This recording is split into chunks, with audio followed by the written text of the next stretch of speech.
दोस्तों, एक 45 साल की महिला अपने दामाद को फ़ोन करती है और कहती है, दामाद जी, आप तो ससुराल का रास्ता ही भूल गए हैं। जब से मेरी बेटी की मृत्यु हुई है, तब से आप कभी भी ससुराल नहीं आए। क्या हम आपके कुछ नहीं लगते? आप हमारे घर पे नहीं आएंगे? इस पर दामाद कहता है, ऐसी कोई बात नहीं है सासू माँ, मुझे काम से फुर्सत नहीं मिल रही थी। अगर आप कहती हैं तो मैं आज ही शाम को आपके घर पे आऊँगा। इधर ये औरत कहती है, ठीक है दामाद जी, आज आप घर पे आइए, मैं आपके लिए अच्छे अच्छे पकवान बनाऊंगी, वो खा लीजिएगा, रहिएगा, फिर उसके बाद चले जाइएगा। उसके बाद फ़ोन कट जाता है। इधर ये औरत शाम के समय खाना वगैरह बना लेती है। खाने में कुछ दवाइयाँ मिला देती है। जब शाम को उसका दामाद घर पे आता है और खाना वगैरह खाता है, उसके बाद वो अपने कमरे में सोने के लिए चला जाता है। करीब 10 मिनट के बाद उसके शरीर में कुछ हलचल सी होने लगती है। तब तक वो क्या देखता है कि उसके कमरे का दरवाज़ा खुलता है और उसके कमरे में उसकी सास पहुंच आती हैं। उसके बाद उसकी सास अपने दामाद के साथ एक ऐसा कांड कर देती हैं जिसकी कोई कल्पना भी नहीं कर सकता। जी हाँ दोस्तों, जब आप लोग सुनेंगे तो शायद आप लोगों को बहुत हैरानी होगी। इसलिए इस वीडियो को पूरा ज़रूर देखिएगा, क्योंकि वीडियो के अंत में आपको एक बहुत बड़ी सीख मिलने वाली है। तो आइए जानते हैं पूरी घटना इस वीडियो में। लेकिन वीडियो में आगे बढ़ने से पहले बस वही छोटी सी रिक्वेस्ट कि वीडियो को लाइक नहीं किया तो वीडियो को लाइक कर दीजिए। चैनल को सब्सक्राइब नहीं किया तो सब्सक्राइब कर दीजिए, जिससे मेरा हौसला बढ़ता रहे। दोस्तों, ये सच्ची घटना है बिहार राज्य के एक छोटे से गांव की। वहां पे एक औरत होती है जिसका नाम रेनू होता है। रेनू के पति का देहांत 5 साल पहले एक बीमारी की वजह से हो चुका था। घर में रेनू अकेली रहती है। उसकी एक बेटी रहती है। वो बेटी पढ़ाई लिखाई कर चुकी थी और फिलहाल वो घर पे रह रही थी। बेटी जवान हो गई थी, इसलिए रेनू को अपनी बेटी की शादी की चिंता सताने लगती है। बेटी देखने में बेहद ही खूबसूरत होती है। रेनू अपनी बेटी के लिए इधर उधर रिश्ता तलाशना शुरू कर देती है। करीब 1 महीने के बाद उसकी तलाश खत्म हो जाती है।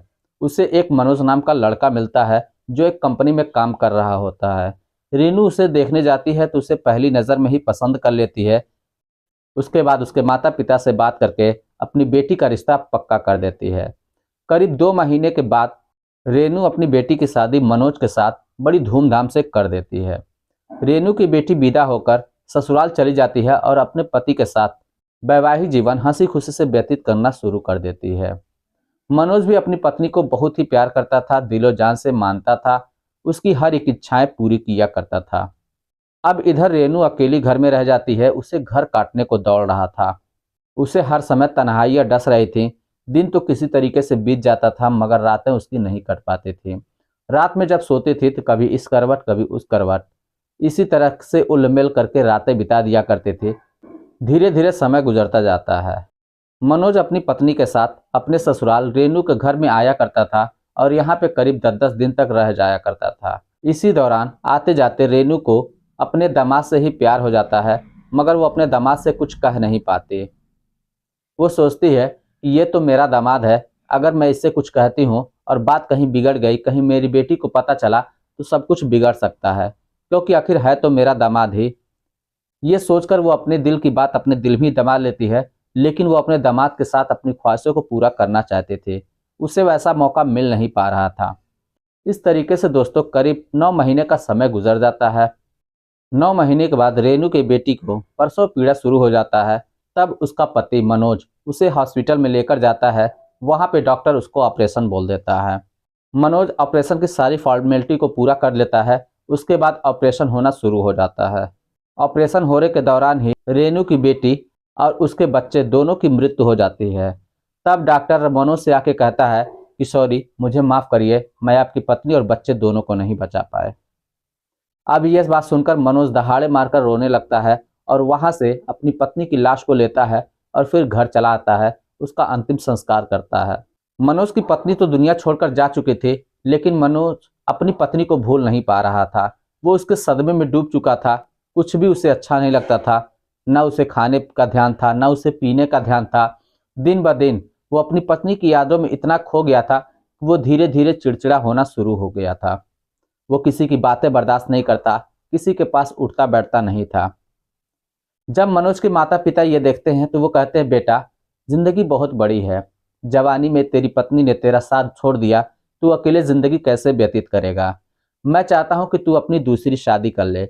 मगर इस पर मनोज कहता है कि नहीं, मैं अपनी पत्नी को नहीं भूल पा रहा हूं। मैं उसी के यादों के सहारे पूरी जिंदगी बिताऊंगा। मैं किसी और से शादी नहीं करूँगा। इस तरीके से दोस्तों समय गुजरता जाता है। करीब 1 साल का जब समय गुजर जाता है, तो एक दिन रेनू अपने दामाद को फ़ोन करती है और कहती है, दामाद जी क्या हाल है? आपका तो कुछ पता नहीं चल रहा है। मेरी बेटी का देहांत क्या हुआ? आप तो ससुराल आना ही भूल गए। तो मनोज कहता है, सासू माँ ऐसी कोई बात नहीं है, काम से मुझे फुर्सत नहीं मिल पा रहा है, इसलिए मैं आपके घर पे नहीं आ पा रहा हूँ। और मुझे सब समय मिलेगा तो मैं आपके घर पे ज़रूर आऊँगा। रेनू कहती है, मैं कुछ भी नहीं जानती, अगर वाकई में आप मुझे कुछ समझते हैं तो आपको आज मेरे घर पे आना ही होगा। जब रेनू जिद करने लगती है तब मनोज कहता है, ठीक है सासू माँ, आज मैं आपके घर पे ज़रूर आऊँगा।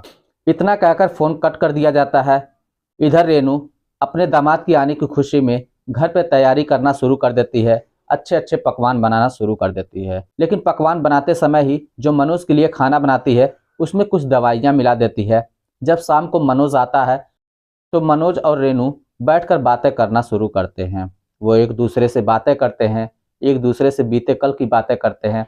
इस तरीके से दोस्तों बातें करते करते करीब रात के 9 बज जाते हैं। तब रेनू कहती है कि दामाद जी खाना खा लीजिए, मैं खाना ला रही हूँ। रेनू अपने दामाद को भी खाना देती और अपने भी खाना निकालती है। दोनों खाना खा लेते हैं। उसके बाद मनोज कहता है कि मुझे नींद आ रही है, अब मुझे सोना है। तब रेनू कहती है, ठीक है दामाद जी, आपका ये सामने वाला कमरा है, आप इस कमरे में चले जाइए और यहाँ पे आराम से सोइए, फिर हम सुबह बातें करेंगे। मनोज अपने कमरे में सोने के लिए चला जाता है, लेकिन 10 मिनट बीतता है तब उसके शरीर में कुछ अजीब सी हलचल होनी शुरू हो जाती है। वो समझ नहीं पाता कि आखिर मुझे हो क्या रहा है। तब वो क्या देखता है कि उसका दरवाजा खुलता है और उसके कमरे में उसकी सास आ जाती हैं और उससे पूछती है, दामाद जी आपको क्या हुआ, क्या कोई परेशानी है क्या? तब मनोज कहता है, नहीं सासू माँ, ऐसी कोई बात नहीं है।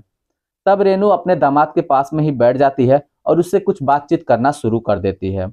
बातें करते करते फिर रेनू मनोज के करीब में होती चली जाती है और उसे गलत तरीके से छूना शुरू कर देती है। लेकिन मनोज कुछ कह नहीं पा रहा था, क्योंकि उसके अंदर दवाइयों का कुछ ऐसा असर हो चुका था कि वो भी चाहता था कि कोई महिला उसके पास में आए, उसके साथ वो संबंध बनाए। मगर वो कहता तो किससे कहता, इसलिए वो कुछ भी विद्रोह नहीं करता और वो अपनी सास को उस तरीके से छूने देता है। धीरे धीरे थोड़ा और आगे बातें बढ़ती जाती हैं। अब मनोज भी काफी ज्यादा उत्तेजित हो जाता है। उसके बाद दोनों धीरे धीरे अपने अपने कपड़े उतारते हैं और दोनों एक दूसरे के साथ संबंध बनाना शुरू कर देते हैं। मनोज अपनी सास के साथ इतनी जोरदार तरीके से संबंध बनाता है कि वो रेनू की हालत खराब कर देता है। लेकिन रेनू को भी चरम सुख का आनंद मिल रहा था, क्योंकि वो भी बरसों की इस सुख की भूखी थी। करीब 2 घंटे तक संबंध बनाने के बाद फिर दोनों थक जाते हैं तो दोनों वहीं पर लेट जाते हैं। जब सुबह होती है तो मनोज कहता है कि सासू माँ, अब मुझे अपने घर पे चलना चाहिए। रेनू कहती है, दामाद जी इतनी भी क्या जल्दी है, अभी तो आप आए हैं, एक ही रात हुआ, मैं चाहती हूँ 2-3 दिन और रुक जाइए। वैसे मैं एक बात कहना चाहती हूँ, मैं काफ़ी दिनों से आपको पसंद कर रही थी, आपके साथ अपनी ख्वाहिशों को पूरा करना चाहते थे, मगर कुछ कह नहीं पा रही थी। तो मनोज कहता है, चाहता तो मैं भी था, काश अगर आप पहले कही हो तो शायद यह काम पहले हो चुका होता। वैसे भी अब हम दोनों के बीच में दामाद और सास वाला रिश्ता रहा भी नहीं और आपकी बेटी का भी देहांत तो हो चुका है, इसलिए अब उस रिश्ते को चलाने का भी कोई मतलब नहीं है। दोस्तों मनोज वहीं पे रुक जाता है। अब 2 से 3 दिन का समय गुजर जाता है। तीसरे दिन जब होता है तब मनोज कहता है कि सासू माँ, अब मुझे घर जाना चाहिए, घर वाले भी मेरा इंतजार कर रहे होंगे। इस पर रेनू कहती है, दामाद जी मैं आपको रोकूंगी नहीं, आप जाइए, लेकिन मैं आपसे एक बात कहना चाहती हूँ। मनोज कहता है, कहिए क्या कहना चाहती हैं? इस पर रेनू कहती है कि मैं चाहती हूँ कि आप मुझसे शादी कर लीजिए और हम दोनों पति पत्नी की तरह जिंदगी आगे की व्यतीत करेंगे। मेरा पति भी जवानी में ही छोड़कर मुझे जा चुका है और आपकी पत्नी भी आपको जवानी में ही छोड़कर जा चुकी है। अगर हम दोनों शादी कर लेते हैं तो आगे की जिंदगी बड़े आराम से कटेगी। ये बात सुनकर मनोज सक्के में आ जाता है और सोचने लगता है। कहता है कि क्या जवाब दूं, क्या कहूं क्या ना कहूं। तो वो रेनू से कहता है कि देखिए, इसके बारे में तो मेरे माता पिता ही फैसला करेंगे, मैं अभी इसका कोई जवाब नहीं दे सकता। ये कहकर मनोज अपने घर पे चला आता है और अपने माता पिता से बातचीत करना शुरू कर देता है। वो अपने माता पिता से कहता है कि पिताजी, मुझे एक लड़की पसंद आ गई है, मैं उसी से शादी करना चाहता हूँ।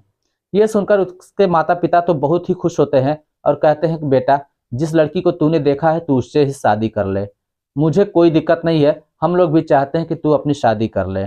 इस पर मनोज कहता है कि पिताजी, मैं अपने सास से ही शादी करना चाहता हूँ। ये सुनकर उसके माता पिता के होश उड़ जाते हैं, आंखें फटी की फटी रह जाती हैं और कहते हैं, बेटा ये तू क्या कह रहा है? तूने ऐसा फैसला कैसे ले लिया? और तू जानता है, गांव गिरोह के लोगों को, समाज के लोगों को अगर इस बारे में पता चलेगा तो लोग क्या कहेंगे, हमारी बड़ी बदनामी होगी। लेकिन मनोज उनको बार बार समझाता है, कहता है, मुझे समाज की परवाह नहीं है, मुझे लोगों की परवाह नहीं है, मुझे बस शादी करनी है तो मुझे उन्हीं से करनी है। आप लोग क्या कहते हैं, मुझे आप लोगों की राय जाननी है। जब मनोज के माता पिता देखते हैं कब उनका लड़का नहीं मानने वाला, तो अंततः मनोज के माता पिता मान जाते हैं शादी के लिए। उसके बाद वो रेनू के घर पे आते हैं और उससे बातचीत करते हैं, तो रेनू भी शादी के लिए हाँ कर देती है। उसके बाद मनोज और रेनू की एक मंदिर में शादी कर दी जाती है। शादी करने के बाद फिर दोनों पति पत्नी की तरह रहने लगते हैं। दोस्तों, इनकी शादी को 5 साल हो चुके हैं और इनके 2 बच्चे हैं। ये हंसी खुशी वैवाहिक जीवन व्यतीत कर रहे हैं। तो दोस्तों, ये रही कहानी। इस कहानी को सुनाने का मतलब किसी की भावनाओं को ठेस पहुंचाना नहीं था। आप लोग सोचते होंगे कि हो सकता है ये मनगढ़ंत कहानी है, लेकिन दोस्तों ये सच्ची कहानी है। हम लोग जिस देश में जहाँ पे रह रहे हैं, यहाँ आज के समय में कुछ भी संभव है।